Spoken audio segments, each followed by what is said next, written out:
এখান থেকে আমরা এসকিউএল এর কমান্ড করতে পারবো। ঠিক আছে কি, এই কমান্ড আর ওয়ার্ডপ্রেসের কমান্ড সেম।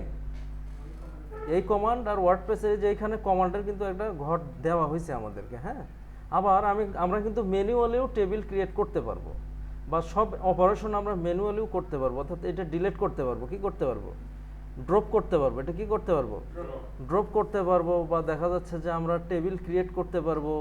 হ্যাঁ, বা আমরা ম্যানুয়ালি আমরা সব কিছুই করতে পারবো। কি, ক্রিয়েট নিউ টেবিল।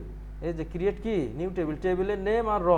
সাপোজ আমি যদি টেবিল নেম দেই হচ্ছে কি ব্যাস 7, ব্যাস 7, র হবে কয়টা, 4টা, তাহলে কিন্তু ক্রিয়েট হয়ে যাবে। কি হবে, এই যে দেখো ব্যাস 7, র কয়টা হলো, 4টা হলো। এখন তো এই টেবিলের কলাম কি কি দিবা, কোলেশন কি কি দিবা। হ্যাঁ, বা দেখা যাচ্ছে যে তোমার এই যে ফর্মুলাগুলো তোমরা এগুলো ম্যানুয়ালিও করতে পারবা। কিন্তু আমরা যখন প্লাগইন বানাবো বা সফটওয়্যার বানাবো, তখন তো ম্যানুয়ালি করার ওয়ে নাই। তখন কি তোমার ওই ক্লায়েন্টরা ম্যানুয়ালি করবে, তখন প্রোগ্রামেটিক্যালি করতে হবে। কিভাবে করতে হবে, আবার আমরা এখান থেকেও করতে পারবো। আমরা কোথায় থেকে করতে পারবো, এই যে এখানে ডাব্লিউপি অপশনস নামের একটা কি দেখতেছি আমরা, একটা টেবিল দেখতেছি। কি দেখতেছি, টেবিল। অর্থাৎ সিলেক্ট একটা কমান্ড, সিলেক্ট একটা কি, স্টার মানে অল, স্টার মানে কি অল, সিলেক্ট অল ফ্রম কোনটা থেকে, ডাব্লিউপি অপশনস। তাহলে এটা একটা কমান্ড বা এটা একটা স্টেটমেন্ট। হ্যাঁ, সিলেক্ট একটা কি স্টেটমেন্ট অথবা কমান্ড। এরকম বেশ কিছু আছে, সিলেক্ট আছে, ডিলেট আছে, আপডেট আছে। ঠিক আছে কি, বেশ কিছু কি আছে, বেশ কিছু কমান্ড আছে, যে অল্প কিছু কমান্ড, 7-8টা। ঠিক আছে, আচ্ছা। তো আমরা আজকে সিলেক্টটা যদি দেখি, যদি গো করি, তাহলে কিন্তু সিলেক্ট হবে। আচ্ছা, ভুল দেখাচ্ছে, কি দেখাচ্ছে, আচ্ছা, select all from WP options. এটা ভুল দেখানোর কারণ কি,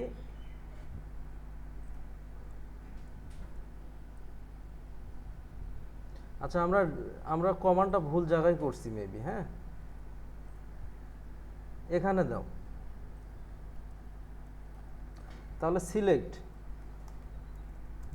স্টার মানে কি,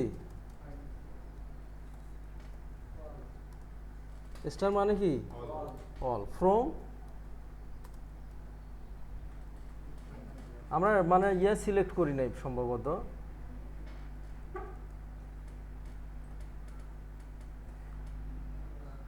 আমরা এর আগে ডেটাবেস সিলেক্ট করি নাই। এটা WP1টা একটা ডেটাবেস, টেস্ট একটা ডেটাবেস। হ্যাঁ, এগুলো ডেটাবেসে টেবিল থাকে, ওই টেবিলে আবার কি কলাম এবং র থাকে। কি থাকে, কলাম এবং র থাকে। হ্যাঁ, তাহলে কিন্তু দেখা যাচ্ছে একটা তুমি ভিজুয়ালি একটা ডেটা টেবিল, ওইখানে কয়টা জিনিস থাকতে পারে, একটা কলাম একটা র। টেবিল মানে দুইটা জিনিস থাকবে। তুমি যদি একটা টেবিল ড্র করো, ওইখানেও দুইটা জিনিস থাকবে, একটা কলাম থাকবে আর একটা কি থাকবে, র থাকবে। খুব স্বাভাবিক। আচ্ছা, তো এখানেও টেবিল, তো দুইটা জিনিসই থাকবে, একটা কি কলাম আর একটা কি এই যে র। এই যে অপশন আইডি, তারপরে অপশন নেম, অপশন ভ্যালু, এগুলোকে বলা হচ্ছে কলাম। হ্যাঁ, আর এই যে বাম থেকে ডানে যে হরিজেন্টালি যেটা যাচ্ছে, এটাকে বলা হচ্ছে র। আর এই যে ভার্টিক্যালি যেটা, হ্যাঁ, উপর থেকে নিচ, এটাকে বলা হচ্ছে কলাম। তাহলে এই যে এই কমান্ডটা কিন্তু এখানেও কাজ করলো। কোথায় কাজ করলো, এসকিউএলটা কিন্তু এই যে select all from WP options. আচ্ছা, এখন আমরা একটু ভ্যারাই করব। কি করব, হোয়ার, যেখানে কন্ডিশন করব, হোয়ার দিয়ে মাইএসকিউএলের কন্ডিশন করা হয়, মাইএসকিউএলের কি করা হয়, কন্ডিশন করা হয়। আচ্ছা, যেখানে সাইট ইউআরএল সমান সমান অপশন নেম সমান সমান অপশন নেম সমান সমান সাইট ইউআরএল, তাই না? তাহলে অপশন আন্ডারস্কোর নেম সমান সমান সাইট ইউআরএলটা একটা স্ট্রিং। কি, একটা স্ট্রিং। স্ট্রিং কিভাবে বুঝবো, আচ্ছা, এই যে অপশন নেম, এগুলো হচ্ছে এই যে কলাম টলাম, হ্যাঁ, এগুলো হচ্ছে ডিরেক্ট ও ধরতে পারতেছে, ডিরেক্ট কি ধরতে পারতেছে। কিন্তু এই ভিতরের যে ডেটাগুলো, এগুলো আবার স্ট্রিং। ভিতরের ডেটাগুলো কি, এগুলো স্ট্রিং। হ্যাঁ, ভিতরের কোনো ডেটাকে যখন অ্যাক্সেস করবা, তখন স্ট্রিং আকারে দিতে হবে বা কোটেশন আকারে দিতে হবে। আর এগুলোতে কোটেশন দিতে হবে না, এগুলোতে বাই ডিফল্ট কোটেশনও ধরবে। এই যে দেখো, একটা কোটেশন বাই ডিফল্ট কি ধরছে। হ্যাঁ, কিন্তু তুমি যখন আবার ওয়ার্ডপ্রেসে করতে যাবা, তখন কিন্তু স্ট্রিংয়ের ইয়াটা দিতে হবে, কোটেশনটা দিতে হবে। ঠিক আছে কি? কিন্তু এখানে আমরা বাই ডিফল্ট আমার এই কোটেশনটা দেওয়ার প্রয়োজন নাই, কিন্তু এই কোটেশনটা বাই ডিফল্ট ধরবে না। তাহলে শুধু একটা ধরবে, কয়টা ধরবে? যেখানে আমি হোয়ার দিয়ে যেখানে অপশন নেম সমান সমান সাইট ইউআরএল, অর্থাৎ একটা কলামই পাইছে, হ্যাঁ, এই টেবিলে ও একটা কলামই পাইছে যেখানে অপশন নেমটা সাইট ইউআরএল হিসেবে আছে, অর্থাৎ কন্ডিশনালি আমি সিলেক্ট কমান্ড দিয়ে সিলেক্ট করবে, কি করবে? সিলেক্ট করবে। এখন সিলেক্টটাও আমি আবার কন্ডিশনালি করতে পারবো, কি কন্ডিশনালি করতে পারবো, যেখানে হোয়ার মানে কি, যেখানে অপশন নেম সমান সমান সাইট ইউআরএল, তখন এই কলামটাও সিলেক্ট করবে, প্রথম কলামটাও কি করবে? আবার যদি হোম দেই এখানে, তাহলে কি করবে? হ্যাঁ, আচ্ছা, হোয়ার অপশন নেম সমান সমান কি দিব আমি? হোম। আচ্ছা, হোম হোম বানান করো, তাহলে কিন্তু শুধু ওই হোম কলামটা সিলেক্ট করবে। কোনটা সিলেক্ট করবে? হোম কলামটা সিলেক্ট করবে। ক্লিয়ার? এই যে হোম, অপশন নেম কি? হোম, অপশনের ভ্যালু এইটা। আচ্ছা, এখন এই ডেটাটা আমি প্রিন্ট করতে পারবো না যে কোনো জায়গায়, যে কোনো জায়গায় প্রিন্ট করতে পারবো না। তো এগুলো হচ্ছে বেসিক ধারণা, এগুলো কি বেসিক ধারণা। আবার আমরা যদি ওয়ার্ডপ্রেসে করি, ওয়ার্ডপ্রেসে যদি করি, তাহলে ওই যে আলিফ কতদূর দেখাইছে আমি জানি না, তবে তোমার মাইএসকিউএলের কিছু ফাংশন আছে। ওয়ার্ডপ্রেস বেসিক্যালি হচ্ছে পিএসপির কমান্ড অনুযায়ী চলে, মাইএসকিউএলটা সম্পূর্ণ আলাদা। মাইএসকিউএলটা কি আলাদা। এই যে এইখানে তোমরা যে দেখতে পাচ্ছ, এখানে হচ্ছে অ্যাপাসিটা হচ্ছে, এটা মূলত পিএসপি, এটা সার্ভার, এটা কি সার্ভার। মাইএসকিউএলটা ডেটাবেস, মাইএসকিউএলটা কি ডেটাবেস। এখন দুটো কিন্তু আলাদা। এখন তুমি যে কোনো ফাইলে মাইএসকিউএল লিখবা আর ওই ডেটাবেসে গিয়ে হিট করবে, একটা ডেটাবেসে গিয়ে টেবিল ক্রিয়েট করবে, ডিলিট করবে, অতই সহজ। ডেটাবেসের প্রোগ্রামিং, ডেটাবেসের অপারেশন সম্পূর্ণ আলাদা, পিএসপির অপারেশন সম্পূর্ণ কি আলাদা। এবং পিএসপিতেও তো আমরা বিভিন্ন ফাইল টাইল লিঙ্ক করি, প্লাগ ইন অ্যাক্টিভেট করি, তারপরে না আমাদের কাজ করে। আর হোমসিক্যালি তুমি এখান থেকে একটা টেবিল ডিলিট করবা, তাই কি আর হবে? তো তোমার আগে ডেটাবেসের সঙ্গে কি করতে হয়? কানেক্ট করতে হয়। এই মাইএসকিউএল কানেক্ট নামের একটা ফাংশন আছে, বিভিন্ন ওয়েতে কানেক্ট করা যায়। কিন্তু ওয়ার্ডপ্রেস কি করছে? একটা গ্লোবাল ভেরিয়েবল করছে। ওই গ্লোবাল ভেরিয়েবলটা তুমি যদি কল করো, তাহলে অটো কানেক্ট হয়ে যায়। কি হয়ে যায়? যেমন সে গ্লোবাল ভেরিয়েবলটার নাম হচ্ছে ডাব্লুপি কি ডিবি। এটা যখন তুমি কল করবা, পুরো ডাটাবেসকে অ্যাক্সেস করলো, কি করলো? ওই জিনিসগুলো আমার আর করা লাগবে না। কিন্তু তুমি যদি ওয়ার্ডপ্রেস বাদ দিয়ে অন্য কোনো কাজ করো, বা এইটা ছাড়াও যদি তুমি ওই ওয়েতে মাইএসকিউএল কানেক্ট বা কানেকশনের ফাংশনগুলো ইউজ করো, তাও কিন্তু কাজ করবে। কিন্তু যেহেতু ওয়ার্ডপ্রেস করেই রাখছে, আমার নতুন করে ওগুলো করার কি দরকার? 5-7 লাইনের কোড করার দরকার আছে? 4-5 লাইনের, শুধু এইটুকু কল করব, কি হয়ে গেল? কানেক্ট হয়ে গেল। এখন আমরা একটা ভেরিয়েবল নিব। ভেরিয়েবলের মধ্যে মজার বিষয় হচ্ছে, ভেরিয়েবলের মধ্যে মাইএসকিউএলের কমান্ডও স্টোর করা যায়।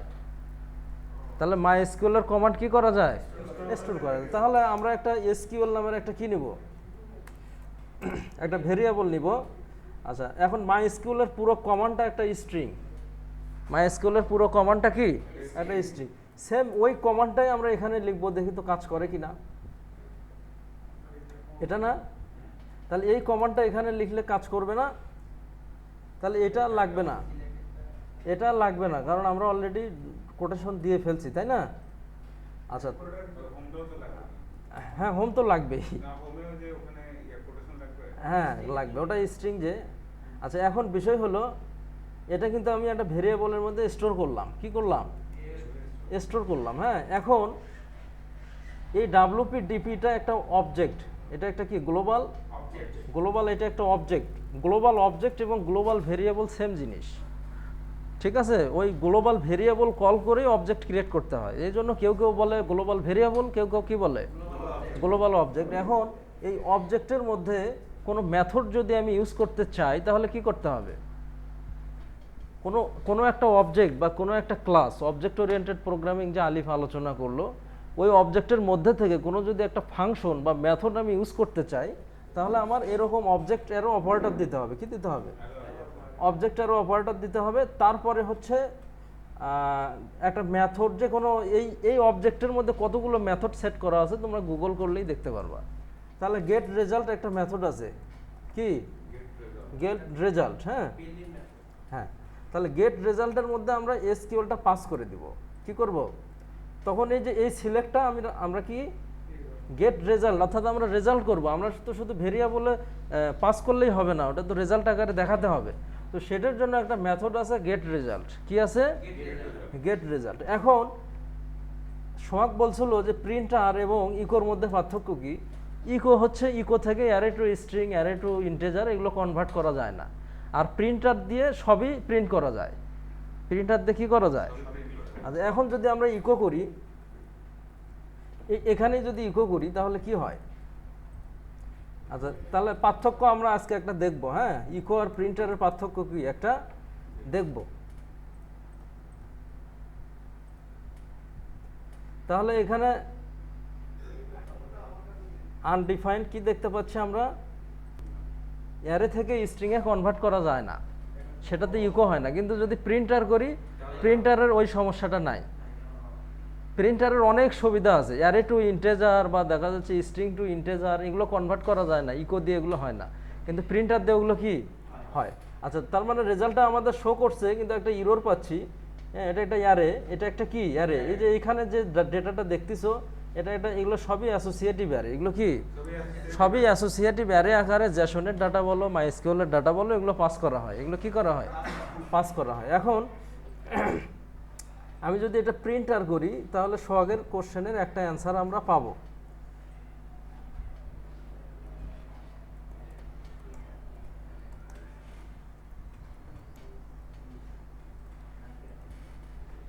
তাহলে ওই সেম জিনিসটাই আমরা তখন যে অপারেশনটা করলাম, এখন ওই জিনিসটা এখানে শো করবে। কি করবে? শো করছে। আচ্ছা, এখানে দেখো অপশন নেম সমান সমান হোম, অপশনের value as a local host, WordPress, autoload, yes. এই ডেটাগুলো কিন্তু এখানে আছে। অটোলোড কি? ইয়েস। অপশনের ভ্যালু কোনটা? Local host, WordPress. অপশনের ভ্যালুটা এখানে আসছে। অপশনের ভ্যালু কোনটা? এই যে লোকাল হোস্ট, ওয়ার্ডপ্রেস। আবার অপশনের নেম কি? হোম। অপশনের নেমটা কোথায়? এই যে হোম। তাহলে আমাদেরকে কানেক্ট করা লাগলো, আমাদের কানেক্ট করতে হলো এই গ্লোবাল ডাব্লিউপি ডিপি, এই গ্লোবাল অবজেক্ট অথবা ভেরিয়েবলটাই আমাদের সব কাজে কি করে দেবে। আচ্ছা, আমরা আজকে সিম্পলি একটা কমান্ড দেখলাম সিলেক্ট। এর পরের ক্লাসে আলিফ অথবা আমি অন্য আর একটা কমান্ড দেখাবো। মাইস্কিউএলটা দ্রুত নিলে কি হবে, তখন তোমরা বুঝবা না। আর মাইস্কিউএলটা যদি না বোঝো তখন তোমরা প্লাগ ইন ফুললি কমপ্লিট করতে পারবে না। মাইস্কিউএলটা পিএসপির থেকেও স্লোলি বুঝতে হবে, কারণ ডেটাবেজের অনেক কাজ আছে। এমনও এক্সপার্ট আছে শুধু ডেটাবেজের কাজ করেই মাসে 50,000-এর উপরে কি করে, ইনকাম করে। শুধু ওরা মাইস্কিউএল এক্সপার্ট, মানে website two database, database two website, শুধু এই কাজগুলো করে।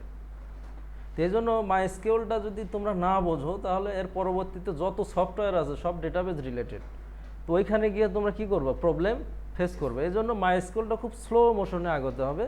হ্যাঁ, আমরা সিলেক্ট কমান্ডের কাজই আরও একটা ক্লাসে দেখব। তারপরে কি আপডেট কমান্ড বা অন্য অন্য ক্রিয়েট টেবিল কমান্ড মনে হয় আলিফ দেখাইছে। হ্যাঁ, এই কমান্ডগুলো এক একটা কমান্ড আমরা 2টা ক্লাস মিলে কি দেখব। তাহলে আমাদের স্লোলি করলে হবে কি, শিখতে কি হবে, সুবিধা হবে। তো ঠিক আছে। আচ্ছা।